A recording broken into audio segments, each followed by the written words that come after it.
All right, okay, let's talk about sex, baby. Let's talk about the switch in reproductive systems of plants. It's slightly less catchy, but it's not as different as you'd expect. And how this change came about with plants going from spores to seeds is what I'm trying to figure out in my thesis.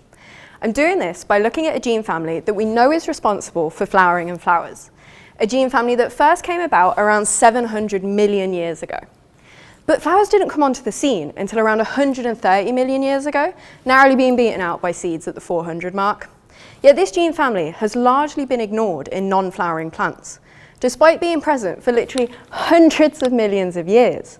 This is a huge gap in our knowledge in an area adjacent to food security. I'm working with a fern from the closest group of relatives to seeds and flowering plants called Ceratopteris ricardii. Now don't worry, I'll just call it the fern from now on for both your sake and mine. This fern's from Cuba, it's semi-aquatic and it has free-living spores.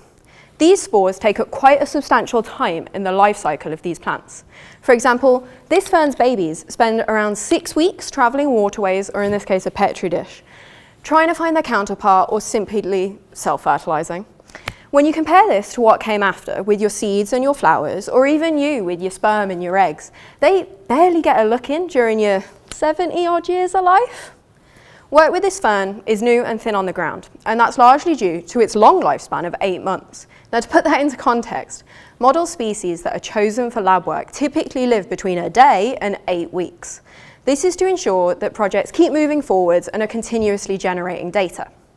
I have invested time and tears into getting these Cuba natives who don't like anything below 28 degrees Celsius or anything below 80% humidity to happily grow in Birmingham, to allow me to mutate them with a gene from this gene family to see what's going on.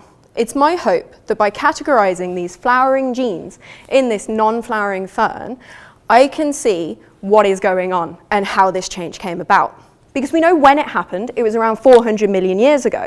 And we know why it happened, because plants wanted to colonize the land. That's free real estate, baby, and how often does that happen nowadays? But we don't know how. And we actually know quite a lot about flowers. We know what genes need to be present and interact to get flowers blooming at the right time, in the right order, with your sepals and your petals on the outside and working your way to where all the good stuff happens in the ovary in the center. My work categorizing these flowering genes is looking at who likes who and whether they even contribute to these pre-flowering plants.